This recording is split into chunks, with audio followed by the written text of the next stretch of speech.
Em novembro de 1997, as terras geladas da Finlândia viam nascer o tímido Angels Fall First, primeiro álbum daquela que viria a ser a principal banda do país e uma das maiores do mundo, o Nightwish. No vídeo de hoje, nós da comunidade Nightwish vamos celebrar 20 anos de Angels Fall First. Para isso, reunimos algumas curiosidades da pré-produção do álbum, receptividade para a época do seu lançamento e convidamos um músico para poder compartilhar sua opinião diante do disco que marcou o começo de tudo. Vem com a gente! Como muitos de vocês já sabem, a história do Nightwish começou em volta de uma fogueira, como um projeto acústico, ainda sem nome e com 3 músicas gravadas em uma demo. Uma dessas músicas era chamada justamente Nightwish. Diferente do que muita gente pensa, essa demo de 3 músicas não foi a responsável pelo contrato do Nightwish com a gravadora. Na biografia oficial da banda, o Thomas comenta, abre aspas, o master foi gravado em uma fita cassete e existem menos de 10. Elas não tinham capas ou qualquer coisa e nós nunca as vendemos em lugar nenhum.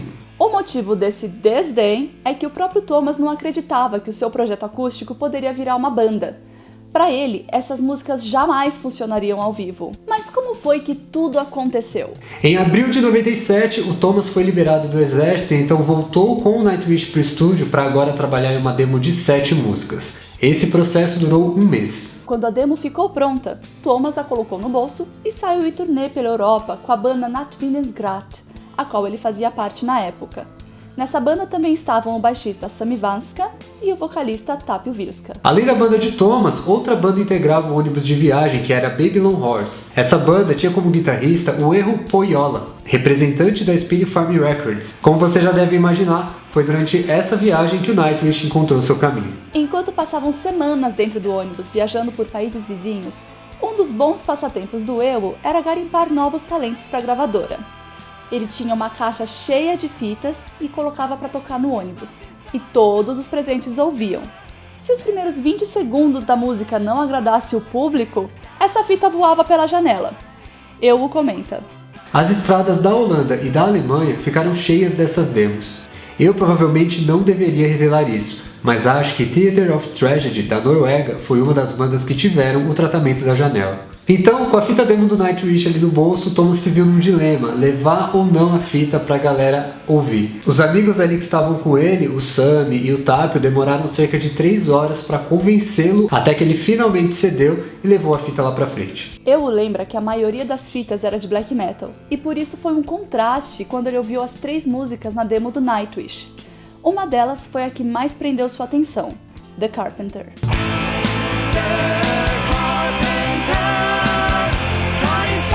Durante aquela turnê, nós ouvimos The Carpenter mais de 200 vezes. E o resultado disso tudo, o Eero chegou ao Thomas e propôs um contrato de gravação de um álbum do Nightwish para Spin Farm Records. Thomas ficou tipo, "Whoa, what? Really, I couldn't believe it, and I think I still can't believe it, but it's just so great." Aí então começava oficialmente a história de Angels Fall First, o primeiro álbum do Nightwish. De volta à sua cidade natal, Thomas imediatamente dividiu a boa notícia com seus amigos de banda, Jukka, Empu e Tarja. Eles imediatamente foram para o estúdio para trabalhar em outras músicas que o Thomas havia escrito, como por exemplo, Even Path e Beauty and the Beast. Embora sempre houvesse um brilho de bom humor em nossos olhos e na superfície fizéssemos todo tipo de brincadeira, no fundo nós levávamos a música muito a sério. Quando eu vi quão sério Thomas era, percebi que não estávamos mais brincando. Nós listamos algumas curiosidades da gravação do álbum, confere aí. As músicas Once Upon a Troubadour e Return to the Sea ficaram de fora, pois segundo Thomas eram as mais fracas. Elas foram lançadas posteriormente como faixas bônus. Empu estava muito nervoso durante a gravação. Ele já tocava há muito tempo, mas era a primeira vez que estava fazendo um álbum de verdade. Por isso, ele teve que gravar os solos centenas de vezes até acertar. Foi Empu que gravou o baixo, pois a banda ainda não tinha um baixista. Nas fases finais da gravação da bateria, Jukka caiu e machucou severamente o tornozelo. Ele teve que ser hospitalizado e, claro, isso atrasou as gravações. No final de outubro de 97, o álbum Angels Fall First estava pronto e foi lançado no dia 1º de novembro. A edição limitada do Angels Fall First vendeu 8.000 cópias logo de cara. Esse número é chocante.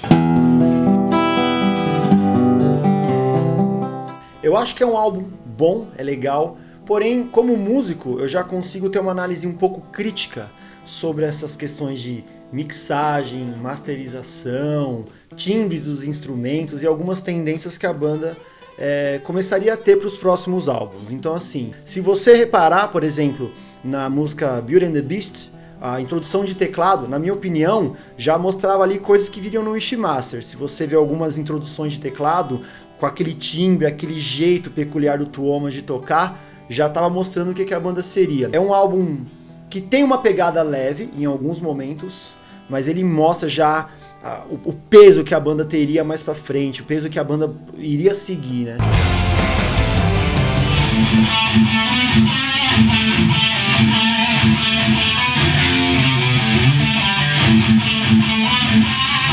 Eu não consumi em 97 esse álbum, eu fui consumir um pouco depois. Mas se nessa época da década de 90 eu tivesse ouvido, eu ia falar, caramba, o que tá acontecendo? Por quê? Eu ouvia muito Iron Maiden, Metallica. Quando você ouve Nightwish, você fala assim, opa, esses caras têm um diferencial.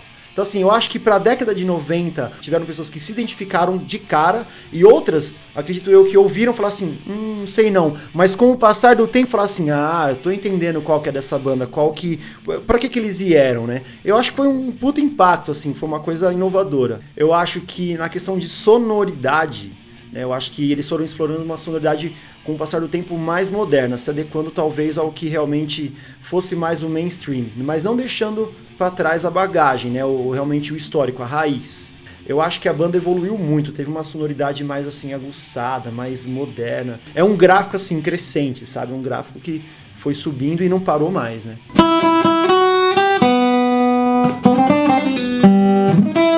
Após o lançamento do álbum, o videoclipe de The Carpenter foi produzido e exibido na MTV. Com esses esforços, uma pequena série de shows do álbum foi realizada pela Finlândia.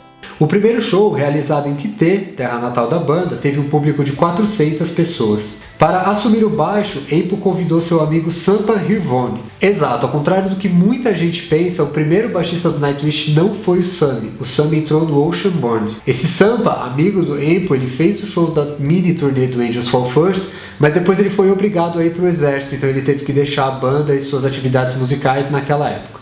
Nessa época, o Nightwish não era o trabalho integral de nenhum membro, nem mesmo Thomas. Eles tocavam somente aos finais de semana. Tarja pediu um guarda-costas pessoal, faixa preta em karatê, para esse período de shows. Um dos shows foi em Helsinki, capital do país, o que assustou muito a banda. Encontramos um áudio de um desses shows realizado no clube Tavastia. Confere aí.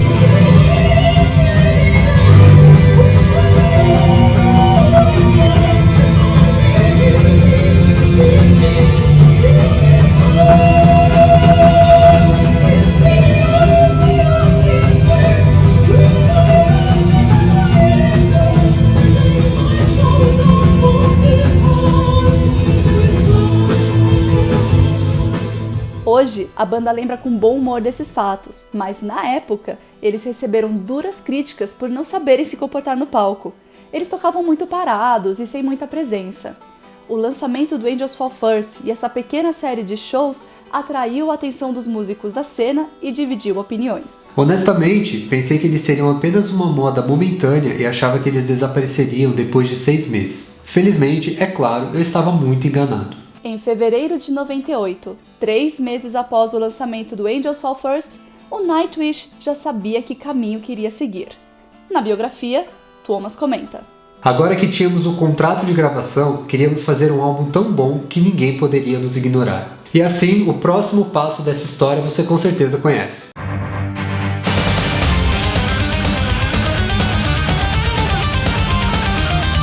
Espero que vocês tenham curtido esse vídeo especial de 20 anos de Angels Fall First. Eu quero agradecer a Vives, moderadora também da comunidade, que topou compartilhar esse vídeo comigo e dividir essas informações com vocês. Agradeço também ao meu amigo César Batistão, que compartilhou um pouco da opinião dele aqui no vídeo com a gente. As redes sociais dele também na tela, então dá uma conferida, segue o trabalho dele, que o cara é muito bom. Inscreva-se no canal, curta a nossa fanpage para seguir as novidades do Nightwish e até o próximo vídeo. Valeu!